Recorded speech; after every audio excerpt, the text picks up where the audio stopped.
Salve, salve, estamos na área. Vamos falar um pouco hoje sobre o trabalho, sobre, na verdade, a ideia de necessidade de valor de trabalho. Bom, nós já vimos essa ideia de trabalho no direito do trabalho. Quando a gente teve aquela aula que nós falamos do direito do trabalho, a gente falou um pouquinho sobre a ideia, na verdade, das leis. Ideia não, vamos voltar aqui. A gente falou um pouco sobre as formas que nós temos de regulamentar o trabalho. Então, o que acontece? E aí, provavelmente, você deve ter visto também uma outra aula já aí na ideia de ética, falando sobre as necessidades do trabalho. A gente agora vai continuar falando sobre essa necessidade do trabalho, só que nós vamos estar pensando aqui em valores mais abrangentes. Como assim valores mais abrangentes? Vamos primeiramente entender essa ideia aqui do trabalho.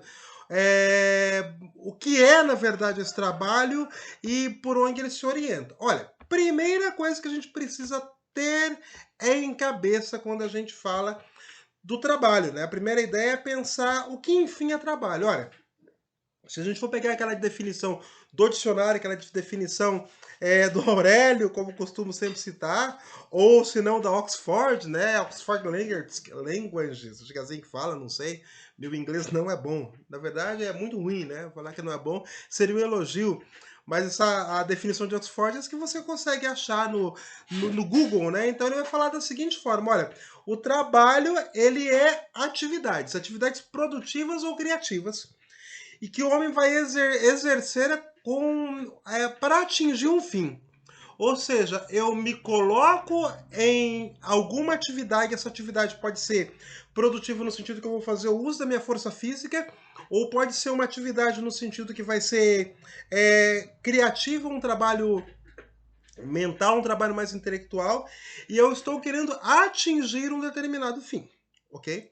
Esse determinado fim, ele não vai ser necessariamente o salário num primeiro momento. Por quê? Porque assim, eu posso me pôr a trabalhar no sentido que, eu quero, por exemplo, fazer um banquinho, esse banquinho para mim. Estou aqui dando aula o dia todo, né? E grava vídeo, edita vídeo, passo muito tempo sentado, vou fazer um banquinho de pé. Banquinho que nem esse aqui, ó. Deixa eu pegar aqui atrás. Esse aqui a gente fala que é um banco de pé, que na verdade é um banco para violão. Não é pro violão em si, é pra gente colocar o pé para tocar violão, né? O violão erudito, coisa e tal. Então o que eu posso pensar? Eu falo assim, olha, eu tenho esse aqui, mas eu queria fazer um de madeira, mais bonito assim. E assim, eu não tô visando vender para ninguém, tô querendo fazer para mim. Então, ou seja, o trabalho ele tem um determinado fim aqui. Qual que é o fim? Construir um equipamento que eu mesmo vou utilizar. Eu poderia construir um equipamento que eu iria dar de presente para alguém. Ou seja, essa minha atividade, ela necessariamente é um trabalho. Então, por esse ponto de vista, por exemplo, você precisa, de repente, olhar e entender que quando você está estudando, não só aqui no Jovem Aprendiz, mas você no ensino médio, você está exercendo um trabalho. No caso do colégio, não é um trabalho remunerado, ou seja, você não ganha para exercer esse trabalho. Só que ele não deixa de ser um trabalho, ele é um trabalho intelectual. Por quê? Porque necessariamente você está empenhando uma força intelectual para fazer ele, certo? A outra definição que a gente tem do trabalho, então, aí é essa definição profissional. Ou seja, eu estou fazendo uma atividade regular e essa atividade regular, ela ou vai ser remunerada ou vai ser assalariada. Vamos entender um pouquinho aqui por que fala sobre remuneração e sobre salário.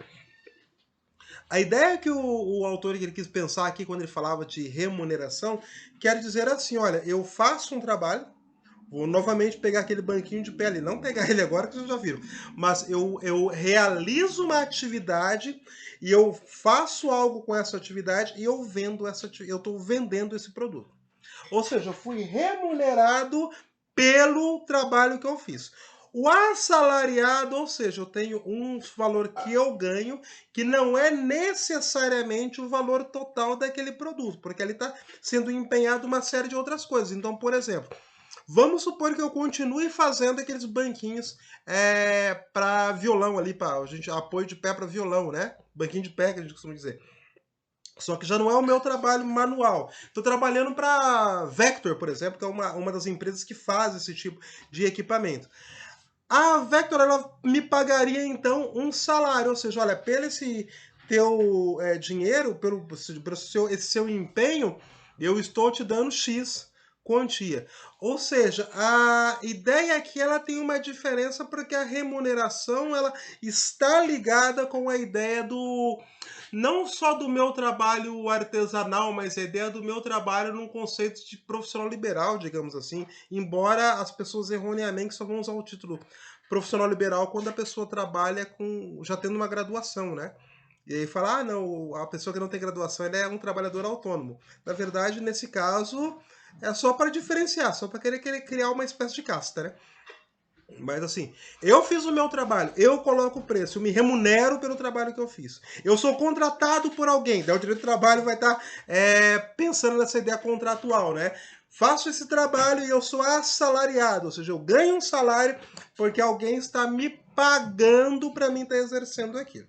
Então, a primeira coisa que a gente precisa entender quando a gente fala aí desse valor, dessa ideia da definição ética do trabalho, certo?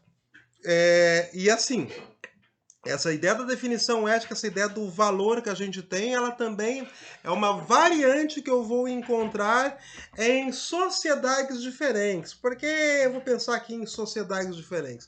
Porque a valoração que eu tenho para o trabalho e a necessidade que eu tenho para o trabalho são em ideias diferentes, em locais diferentes. A gente vai, aí conforme nesses vídeos, fazendo aí um aprofundamento, digamos aqui, histórico para estar entendendo onde é que a gente chega nesse valor, nessa necessidade contemporânea do trabalho, e daí depois que é a próxima aula para a gente fechar com chave de ouro, não nesse próximo vídeo. A próxima aula que você vai ter comigo ainda amanhã. A gente vai entender um pouco como é que fica essa ideia da necessidade do trabalho. Qual que é a nossa necessidade? Por quê? Porque se eu entendo aqui, dá aquele spoiler já, né? Se a gente consegue entender aqui que o meu trabalho, ele necessariamente, ele é qualquer atividade. Essa atividade, ou seja, o empenho, na verdade, uma determinada força que vai ser manual ou intelectual. E essa minha força, ela vai servir para produzir algo. Eu estou então a trabalho. Se eu vendo isso, então eu tenho um trabalho remunerado. Se eu sou contratado para fazer o trabalho de outrem, eu tenho um trabalho assalariado. Certo? Essa ideia do trabalho, ela continua estando presente o tempo todo, o tempo todo. Perceba, a gente olha aqui e eu mostrei para vocês o trabalho em esferas diferentes, certo? Então, eu vou, por exemplo, eu falar, a minha vida de professor é o professor o que é, se não um pesquisador que passa o tempo todo pesquisando para estar ensinando. Não o tempo todo, né? Mas boa parte de você ser um professor é você se dar a pesquisa, né? Você pesquisa bastante para estar passando pelas atualizações também, coisa e tal, né? Eu, assim sendo, não consigo ter uma diferenciação muito grande do meu trabalho, no sentido de quando eu era um acadêmico apenas e quando eu virei um professor no sentido profissional, no caso aqui com vocês, um instrutor, né? O que acontecia? Eu recordo que na época da graduação, o meu orientador falava bem assim, a gente nesse momento falava para mim, né, nesse momento que você está passando, você é um pesquisador sem classe. O que era um pesquisador sem classe? Você faz sua pesquisa, mas você não tem para quem expor sua pesquisa. Ou seja, pesquisador, eu exercia um trabalho. Não era simplesmente ser o aprender. Eu estava exercendo algo mais do que simplesmente esse aprendizado. Só que eu não tinha a ideia do trabalho assalariado, né? Ou remunerado, dependendo de como que eu ia colocar esse meu trabalho à venda. Então, assim, eu não tinha essa outra valoração que o trabalho tem, que é a valoração financeira. Mas essa valoração que o trabalho tem, que é o nosso esforço, e que daí necessariamente vai levar uma outra ideia de valoração aqui, que é a ideia da moral ali no trabalho, a gente já possui aí. Certo? Ou seja, a primeira coisa que a gente precisa para entender essa necessidade e valor do trabalho. Necessidade fica sendo fácil de matar aqui. Por quê? Porque todo ato que você faz, quando você coloca gerando colocando força ali, ou manual ou intelectual, ele já é o trabalho, certo? E aí depois a gente vai entender como é que isso vai ser os conceitos pelo mundo. Beleza? Logo mais tem mais, gente. Até!